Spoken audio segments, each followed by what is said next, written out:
Are you in STEM? I am. Awesome. Can you tell me your name and just a little bit about yourself, what you do? For sure. My name's Arasteh. I have my PhD in psychology.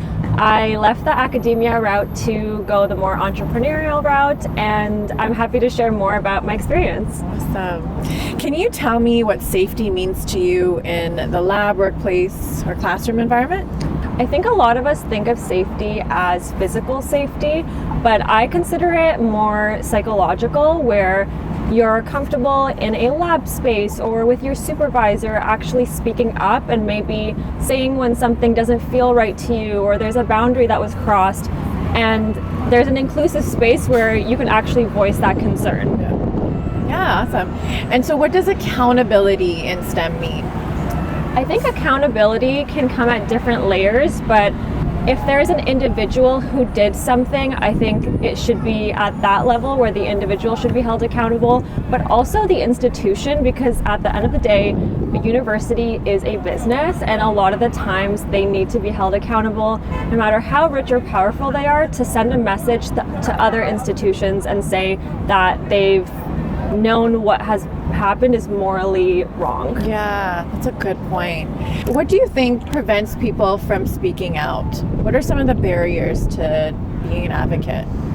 Because I have a psych background, I think for me, a lot of it stems from fear. Yeah. And fear can come in so many different ways, but one of the biggest ones is fears of repercussions. Like if you speak out against an advisor, they control your funding, they control your resources, they control everything about your graduate life. Yeah. And so if you speak up, that can all be taken away from you.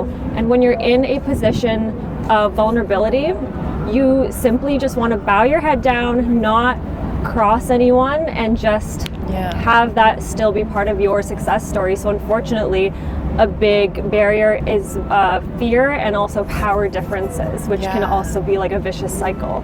Yes, good point. What concrete changes would you make to see the biggest difference in your workplace environment? I think we need to see more diverse genders in positions of power, in leadership roles. From my field in psychology, it is women dominated, which is amazing, but I think when the higher up you get, the more it's sided towards males.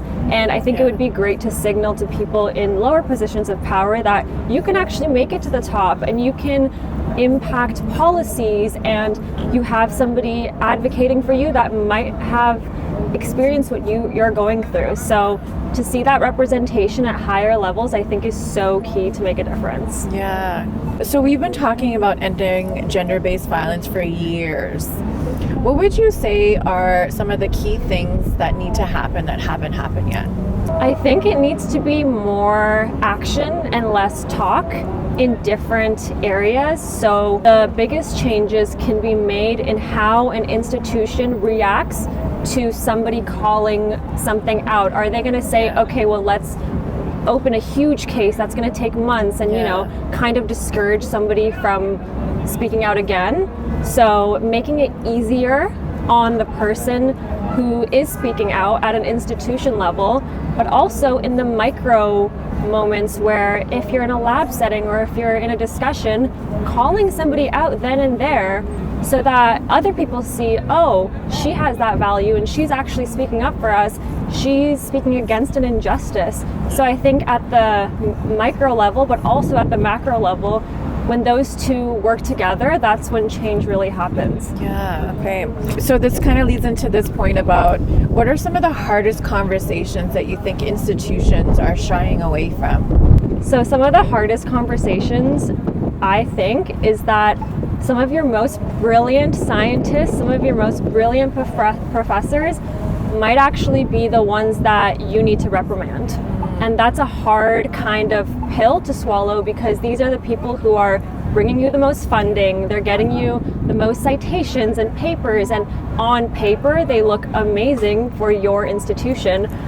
But what does it say if all they're doing is making you look better, but you're not actually holding a moral compass? Yeah. And so that's kind of something that a lot of people are juggling And I think those are the people you need to call out. Just because they are making your institution look good doesn't mean they should be held to a higher moral right. Yeah. Yes. Have you ever witnessed a moment of allyship that truly changed the tone of the workplace or lab setting?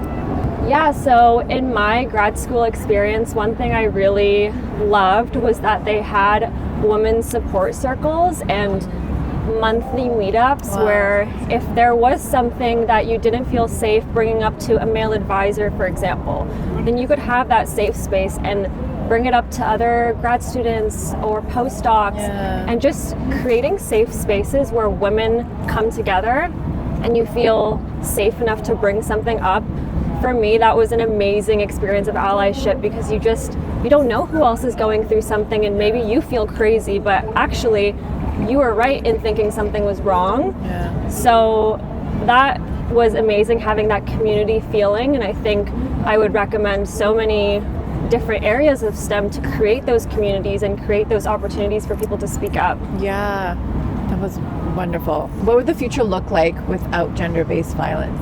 A future without gender-based violence, I think we have a long way to go, and that isn't pessimistic. I just think in a realistic world, there has to be big changes made, as I was mentioning, at the different levels, the micro and macro, but the biggest change is going to be made at those really macro levels that are institutional, that set an example for other institutions. And so in a world without it, I just imagine that women can speak up and not feel unsafe, or women don't have to make themselves small in a room full of men, or they don't have to worry that men have weird intentions, and there's loops that they have to jump through just to get into the same position as a male. And so just having that sense of equality but also safety, and realizing that you are just as good as a male and you don't have to worry about being threatened or making yourself small. Yeah, yes.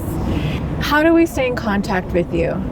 Yeah, so if you want to stay in contact with me, I am on social media. It's just my first name, Arasteh, and I post all things wellness. I share psychology there, so you can keep up with me there. Awesome. Thank you so much. Thanks so much for your time. Thank you.